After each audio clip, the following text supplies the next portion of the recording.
Welcome to Schmidt List, where we inspire and educate emerging leaders by bringing you conversations with the best experts and thought contributors in technology and design. Thank you for joining us today. Now let's listen in as your host, President at Foundry Kurt Schmidt, speaks with this episode's inspiring leaders.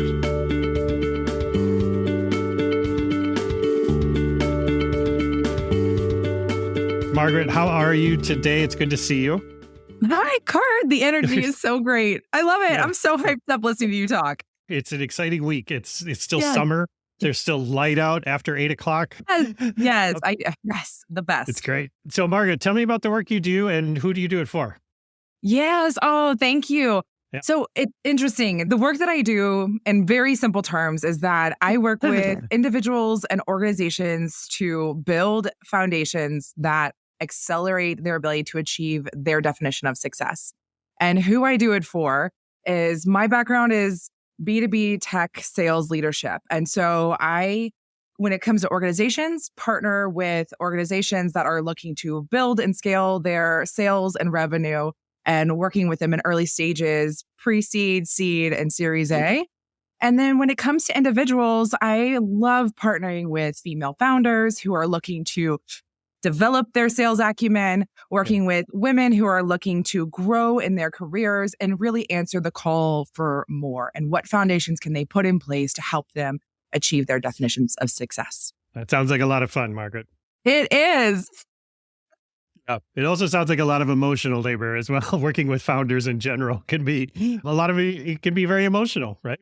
It really can. And I think one of the things that I have really felt a calling for is that there are so many shared experiences that are still not largely talked about. Mm-mm. And especially on the topic we're going to talk about with women. And so much of what I've had the gift of having conversations with 80 plus at this point, female professionals, understanding where are the commonalities in their journey, and then doing my best to amplify those findings and sharing it so that we don't have to figure this all out on our own. And we can recognize if we're struggling with something, it's just normal. It's just part of the journey. It's just part of the journey, right? Well, we don't know what we don't know, right? Yes. So we get started down this journey. We're going to build this business. We're going to do this thing. We've got lots of ideas and, it's going to be great. And then all of a sudden you get a thing that says your bank balance is negative or something. And it's like a punch to the gut. I mean, I just did an episode on how to find funding.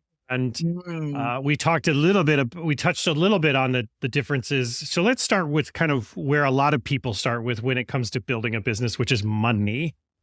Is that obviously we can start kind of our side hustle where we're maybe making something digital downloads or online courses or things like that, where it's more time investment than it is capital investment. So, but talk to me a little bit about when we're talking about why women build differently. Yeah. When it comes to the money side of things and the funding and everything to do with that, what are you seeing that's challenging and different for women? Yeah. So something that's really interesting, just kind of setting the stage, is the average age for someone to start their company is actually 43. I know. Isn't that crazy? It is. And what's so interesting, and because you mentioned funding, so often these are individuals that are self-funding to start out, largely because money. Right. They've had success in their career. They're using their hard work and their hard-earned money to do this. And so it's really interesting because so often, especially in the tech world, it's really easy. People think of like the Mark Zuckerbergs of the world and like the wonderkin child. And that's just not really what most founders look like. Right. But specifically for women, this is a really interesting area because there's a couple of things that are challenging. The first is that venture capital, which is one type of funding, and again, especially in tech, this is a lot of what people are going to seek when they are either looking to scale and they're looking to maybe bankroll it with somebody else's money, not their own. And the challenge we see in that space is 87% of decision makers at VCs are men. Yeah. So you've got a challenge where the decision makers are not someone that are going to look like you and maybe see the world the way that you see it or recognize the same challenges you recognize. Right. And then just what we've seen historically is that even in 2022, women only received 1.9% of VC funding, right? Women only founding teams. And so again, there's a dilemma here. And then the third piece of the puzzle is when I've interviewed female founders to understand their perception of funding, many of them are reluctant because of how the VC model works. A lot of it is, can you build repeatable, scalable revenue? And it's about aggressive growth, right? It's about kind of rapidly getting revenue where Right. And so for many of them, it's like, that's not the objective. The objective is sustainability. What they're interested in is solving a problem that they see impacting a community they care about. And they want to create a solution that is going to be here well past when they are running that business. And so there's this conflict there. There's this inherent conflict of the model that exists today, the pressure of how to build, and it being in conflict with how many women view wanting to build their company. So there's a lot of factors playing into the funding conversation, and do they want to take it? Do they not want to take it? And even if they want funding, can they get access to it? Right. Well, I do find it, in my company, we've worked with a number of women founders, and I would say the majority of them, their businesses are surrounded around people, community, solving a problem for humanity in some fashion, right? Versus a new way of submitting insurance forms. It's right. Well, and it's really interesting because like what they build, right? Like typically men are building things that they do identify a known issue, but like a lot of times, and again, I'll use kind of my tech frame of reference is like they're building a known issue with the idea of it could potentially make them the next unicorn. And a unicorn is simply a company that is they have a valuation of $1 billion, right? So for anyone that's not familiar. But for women, what they're building is they want to build companies that are solving for problems that impact a community where there are limited solutions, right? Because largely they're problems that are likely impacting that demographic. And so historically, there haven't been those building companies that recognize the solutions. And it's beautiful because they also want to create a better future. So they experience a challenge that they don't want those coming behind them to have to experience. Yeah, makes sense. We someone I've had on the show previously who founded a company called Black Tech Talent. And it's fantastic because, again, just like you were saying, because of his experiences, he's noticed a gap, he's noticed a challenge, and is fixing that specific challenge based on his experiences and his community's experiences. And whereas I can see, whereas a number of the typical white male startups, that it is very sort of, I'm fixing problems for other people. I see what other people are dealing with. And it's just different. It's not good, better, whatever. Right. It's just different. And so, but when women come in and have to pitch these ideas, they're very impassioned, right? Because they are solving problems for real human beings, like people that they know in a lot of cases. And so I can see the difference in the way that they are pitching things, because I can see that these people won't sleep at night till they solve this problem. Right. Whereas somebody else who's maybe building a new type of battery might be like, well, I mean, we'll just knock off at 5 and get back at it tomorrow morning. Or like, oh, it didn't work out. I've got 5 other ideas. I'll slide over here. We'll pivot. Yeah. And I think one of the challenges that has been expressed is that these are, so oftentimes when women are talking about, especially women, a lot of times, like what they are, not always, but what they're solving for is something that is targeted at other women or addressing something. And it's amazing how often that they are told it's niche when females make up over half the population. So they literally make up right there, right? It's just a perception challenge. Right. Mm-hmm. Not only do they make up more than half, they live longer. Yeah, it's they're going to be buying longer. Anyways, no, it's true. I do find that people automatically assume it's more of a niche. And again, I think that comes back to what you're saying is the people who are the approvers in that sort of capital world are generally people that don't experience those same types of problems. Okay, so we talk about money and funding a little bit. Let's talk about actual business acumen, like getting into business and solving business problems. Like you mentioned, there's so many different facets to starting and running a business. There's, like you mentioned earlier, sales, right? There's marketing, there's operations, there's finances, taxes. There's all those things. When it comes to the women founders that you've worked with, where are some of the challenges that maybe someone like me doesn't see as much where they're struggling? Yeah. Well, so I mean, I think one of the biggest thing is who is available to them to provide guidance. Oh, sure. So, Mentorship.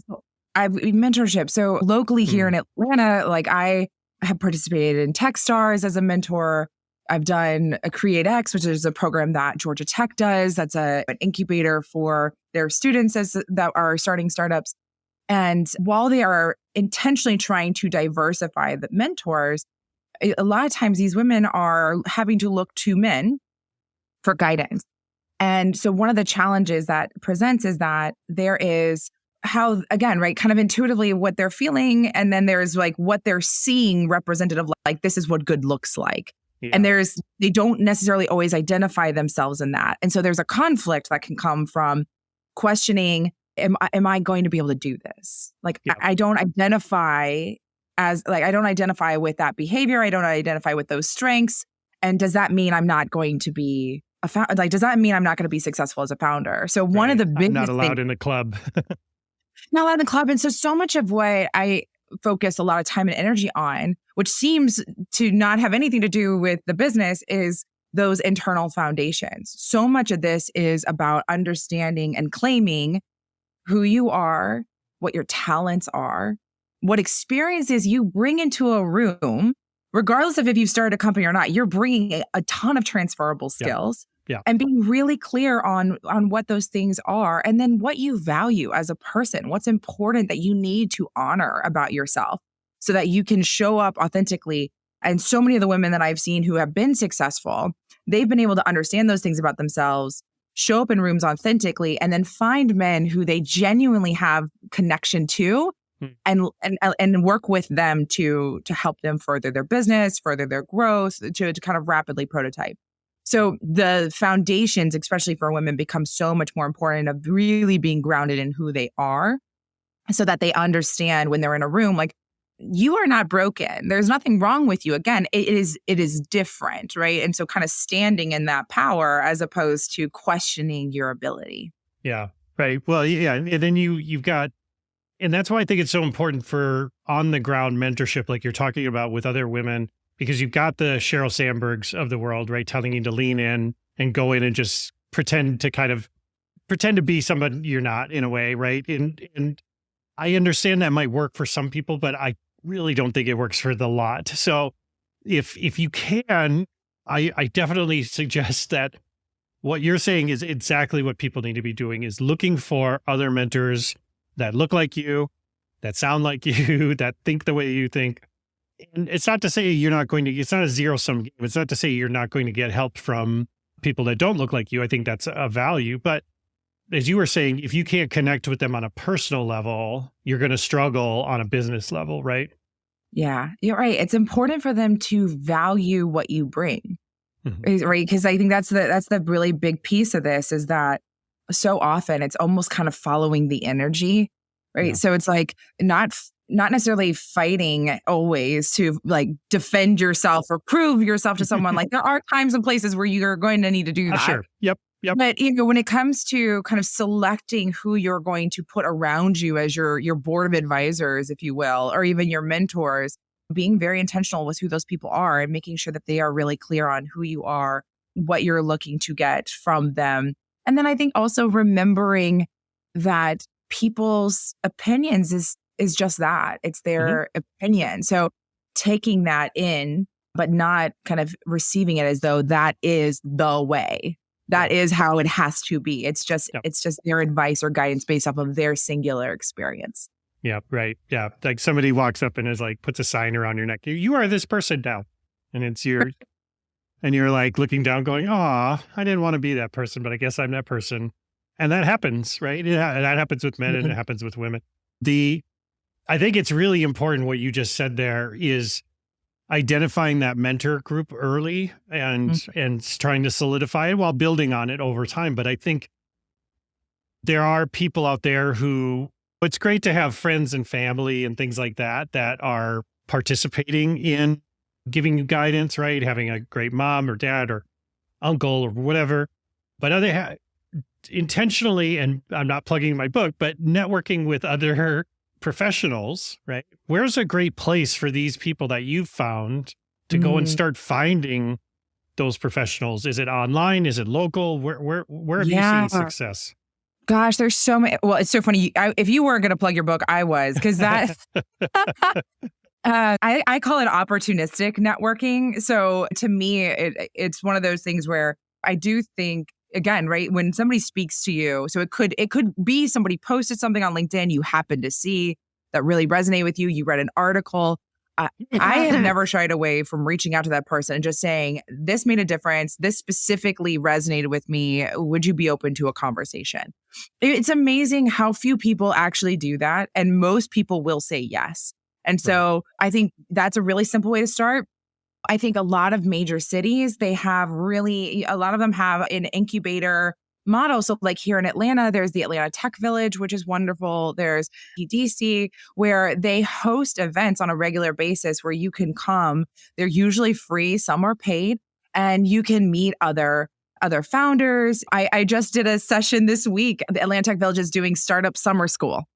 Cool. And it's just a way for people to come and get exposed to kind of all the like core things you need to understand if you're looking to build a business, and learning from people who have done it before. And so I would encourage you to look in your community to see, go on Eventbrite, Google Startup Incubator and see what's in your area, because the great news is there's a lot of these types of communities, and it's a really wonderful place to meet others who are passionate about the same things, maybe in a similar stage you are, and people who are interested in mentoring. So that would be my suggestion of where to start when you're trying to look for people that you might be able to connect with and start building relationships. That's great. Yeah. I think, again, the idea of you shouldn't be doing this by yourself is really the message, right? There's nobody who needs to do it. And to your point about people reaching out, yeah, I hear a lot of people that talk themselves out of reaching out to people because they're like, oh, they're busy. They probably get 100 messages like this a day. And I keep telling people, don't say no for somebody else. Like, don't say no when you haven't heard a no. You're making this all up in your head that there are these people. And yeah, they probably get lots of messages, but it's about, do you need marketing services based in Belarus? That's the messages that they're getting. Not, hey, I'm trying to build a business and I'm looking for somebody local to talk to me about your fill in the blank, your expertise. Yeah, exactly. And I mean, it's the other thing to think about as somebody who is aspiring founder is that think about this as really great sales training, because that is the preliminary behavior. So, right, like you're learning a skill that you're going to continue leveraging as you're looking to build your business, because it's going to go from these informational interviews of people who can help you to customer discovery to then it's going to ultimately turn into prospecting for your first early adopters. So yeah, I mean, I think it's so important. And it's a reason so many founders are now doing co-founding teams, right? Because it is a lot. It's really hard. And there's value in having people around you. I love, one of my favorite things about Gallup Strength Finders is one of their taglines was always, it's not about being a well-rounded person. It's about being a well-rounded team. And so really knowing what you're great at, and then where are the areas that maybe you aren't as strong, and go build a team around you to supplement yourself. You don't have to be everything. You shouldn't be. Shouldn't be. No, yeah. No, you should have the vision for what the problem is that you're trying to solve and why. Yep. And everybody else around you should be helping you achieve that goal and that vision. And that's, again, I get it. You want to do everything yourself. And that goes back to my next question, because one thing, and maybe I'm wrong about this and you can tell me I'm wrong, but I do get a sense that there's a real struggle with identity when it comes to being a startup founder. So as I've seen with kind of societal norms, right? You've got, I'm a stay-at-home mom, I'm a working mom, I just work, we don't have kids. I've got these major societal options and slots that I'm supposed to fit into. And then now there's business owner that we're adding into it. And I've seen with some of the women founders that I've had the fortune to work with, that identity of who am I can become a struggle in that. Now, I'm not saying you can answer that for everybody here, but when I say that, what's your thoughts? Yeah. Okay. So I have several thoughts. The first is that there is an element of balance here in that, so we are multidimensional human beings. Yes. And so I think one of this applies to any professional, is that we have kind of fragmented ourselves where, like, when I'm at work, I'm at work, and when I'm at home, I'm at home. Yeah. And I don't really bring my work, my home self into work. And sometimes unintentionally I bring my work self home, but I try not to. But that doesn't serve us because we're complex, we're multidimensional. And so I think one of the biggest things, one of the foundational pieces that I will work with a lot of women on is that there's like 6 dimensions to our lives, if we want to categorize it, right? So there's the personal, so that might be like your health, your fitness, your kind of hobbies. You've got community, so those are the groups and organizations that you might want to be a part of. There's spiritual, so that's the purpose kind of bigger than yourself that will kind of go on past your lifetime. There's the professional, which we're all very familiar with. Yes. There's financial. And then there is your relationships, which is like familial, romantic, and friendships. And so what's really important is that you can't have it all, right? There's a lot of talk about that. So you need to be very clear on what is important to you. What is the priority dimension that you are focused on for this season of life? And it's something that I encourage people to check in on at least once a year to see if it's changed. But the idea is, where are you prioritizing your time versus what is most important to you? And are they in alignment with one another? And so giving yourself permission that, these other dimensions of your life, you're intentionally not putting a lot of effort there because they're not the most critical dimension. So I think part of it is just how we're thinking about how we're spending our time. Instead of torturing ourselves to do all the things, is instead to understand what is the priority for ourselves. So especially for a founder, right? Professional is probably going to be very critical for them. Right. And they may only have space for one other dimension to be important, right? And so that may be relationships, that may be personal, it just depends. So that would be the first thing from an identity perspective. The other thing that identity is, I was just talking to somebody yesterday, and she has worked her whole career. She's never taken breaks, and she's on a sabbatical right now. And one of the hardest things that happens on a sabbatical is the moment somebody says, "What do you do?" Oh, no. And you're like, the dreaded question. Right. And your heart starts racing because it's really stressful because that's the moment you realize your entire identity somehow got interwoven with your job title. Right. And so I really encourage people to more so use descriptive language. And then people say, "What do you do?" It could be, "I help people build foundations." That's what I do. And I do that across all aspects of my life. It doesn't turn off when I hang out with my friends and family. Right. So I think kind of I would encourage people to get away from the labels, and like you're inviting somebody to ask you more questions too, right? You're not being elusive. But you can tell them, let them ask, like, "Oh, what does that mean?" You can say, "Oh, well, I'm working on," right? So, but like, you're not identifying as, "I'm a founder. Yeah. I am as this title. I'm this title." Instead, you're describing what you do. And so I think that's another piece when we think about our identity, that putting in the work to really think about how do you want to answer that question is really valuable. And being okay with somebody not knowing how to respond right away, because it's a new behavior, but that's part of what helps us separate ourselves from a title. Yeah, I love that. I love that perspective. Yeah, that's exactly what I was kind of getting at, is that idea of who am I now that I've started this business. And to your point, it's not that they're struggling with it. It's how other people are perceiving you and the way that they interact with you. Well, and I'm going to piggyback on that really quick because you just sparked something for me, which is for founders, especially separating yourself from your business, because if your business fails, it doesn't mean you are a failure. And so that's the other piece of this that is so important, is that there are so many variables that are outside of your control. Oh my God, I can feel myself tearing up a little bit because this is very personal for me, but it is also something I've seen where This is something that it is worth the effort to understand and separate yourself of like, as much as you pour so much in your business and you care so deeply, at the end of the day, the outcome of that business, one, you will learn and be forever changed no matter what happens with your business. And the second thing is, you don't know what that was intended to serve. So often in our lives, we have the illusion of control. And so sometimes, and that's why only in hindsight does our journey make sense.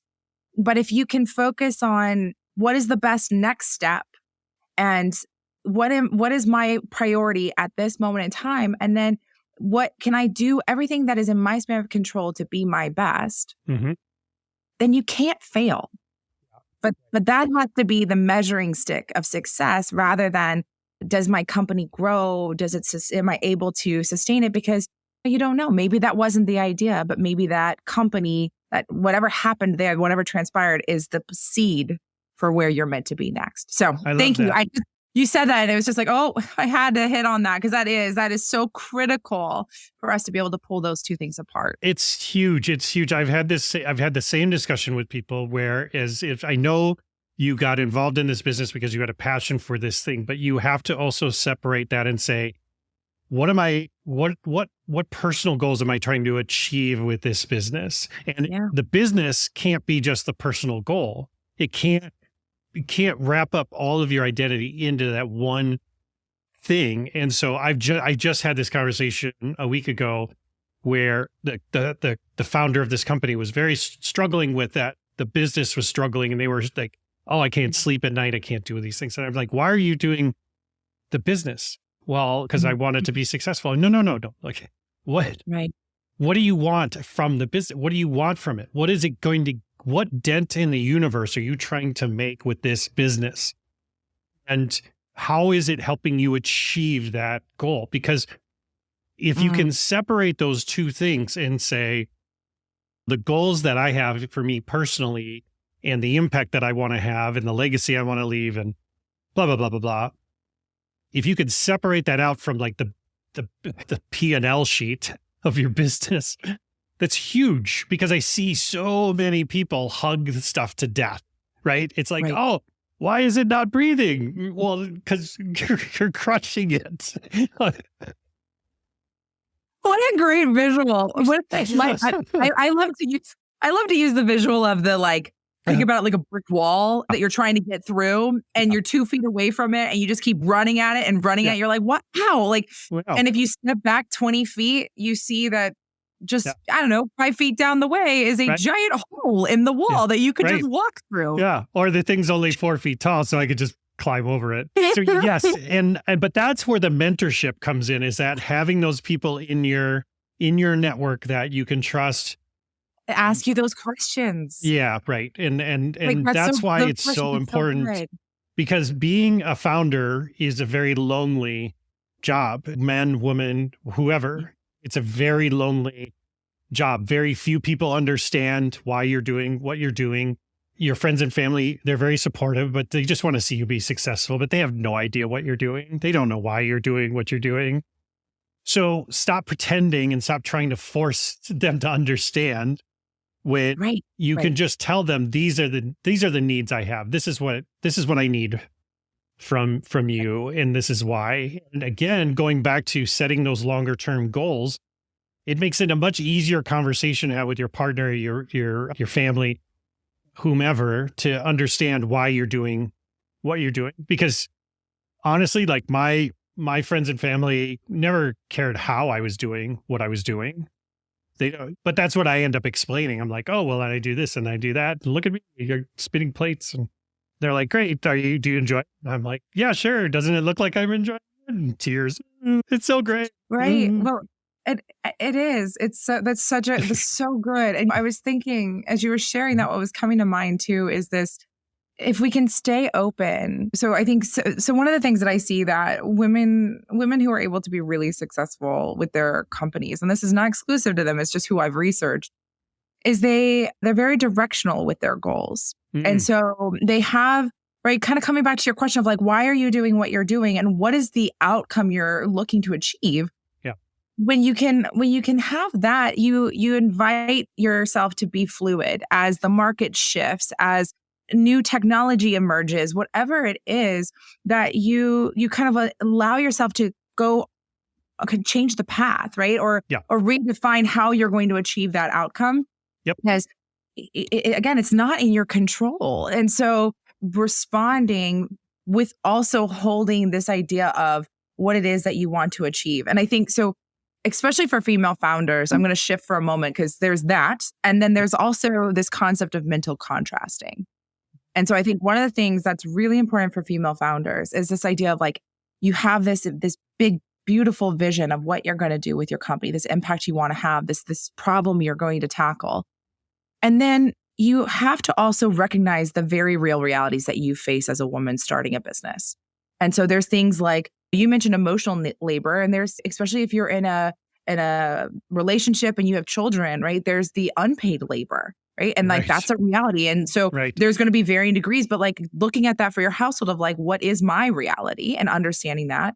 We talked earlier about the statistics around funding that women receive. And so there's that reality that you have to understand. And so it's not a poor me and it's not a man bashing. It's what are the realities that I face as a female founder? And how do I want to build a strategy to knowingly handle and navigate those, also while thinking about what I'm going to achieve? And that exercise is called mental contrasting. And it's been proven to allow people to stick with their goals longer and to achieve them. And so the idea here is that it's not about ignoring what's out there, because it's important to understand what you face. And you face very real barriers. And then it's about, what do you want to do with that? How do you support yourself? And so I think for female founders, especially, or any really minority founder, it's call it for what it is and bring that into your strategy of how you want to achieve this big dream that you have. Yep. Yeah, I love it. Yeah. I mean, again, I've seen that too with people that they seem to identify more with raging against the machine than learning how the machine works. Right. And figuring out how to overcome what's there, or how to find the loopholes and how to find the areas where maybe other people haven't looked because they're too busy trying to do it the right way. Right. Well, and so often what I've seen where women will get tripped up is that so many of these women, they are strong, they are tough, they have an unbelievable work ethic. And the problem with that is they over-index on that strength. And so they'll fight and they'll push. And then what ends up happening though is they burn out. Yeah. Because you can't sustain that. And brute force is not the way to go through. And so often the conversation too, again, it's like going back to the foundation of, what am I really great at? What skills and expertise do I bring with me? And where can I surround myself with support? Because this is about working smarter, not harder. Right. And so how can I work smarter? Right? Because it's like, nobody's questioning your ability to work hard, but this isn't about proving, that's not a contest we're trying to win. This is about, how can I work smart? How can I ensure that this thing that I want to bring to bear actually comes to the market? And how can I do that in the most efficient way? So that, right? Because the other piece of this is reminding them that like, if you burn yourself out, this won't get solved. And so it's not selfish to protect yourself. It's actually selfish not to protect yourself. Right. Yeah. That's a great way to put it. Because again, like I find that everybody has a problem with dealing with delegation at certain levels, right? Is that as you're growing and being able to, like you said, people with strong work ethics just in general are like, well, they're not going to do it the way I would do it. So I'll just do it. And then, oh, why do I hate doing this 6 months later? I don't know why it is. I don't know why I don't like this business anymore. Right. And that's so much of what I love to do, because that's my superpower is I love teaming up with leaders and founders and saying, basically build a process around you, right? Okay, tell me what you do. Why do you do that? Okay. And then how do we put that into a formula so that when you bring on that person you're delegating it to, they know why they need to do what they're doing, but you're allowing space for them to do it authentically. So there's clear information. And so, right. So it's things like that, those systems that you can put in place, right? Like calling out, this is a known problem. Delegation is hard. nobody will sell your business the way you sell it because they are not the founder. That's okay. These are all things that are important to understand.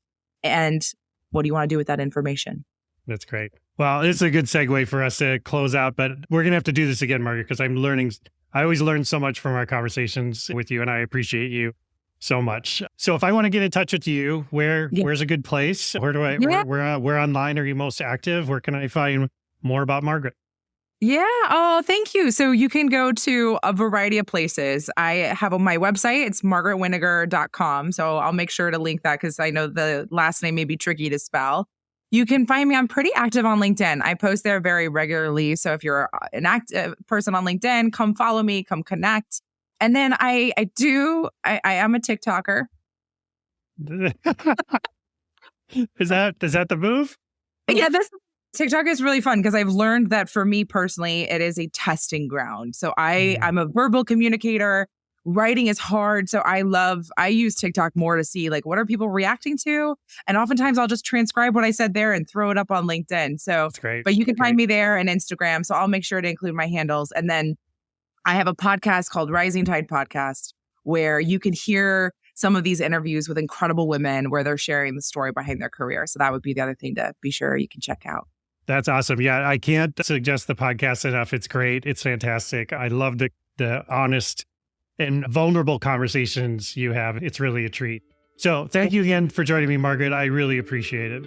Thank you so much, Kurt. This has been so much fun.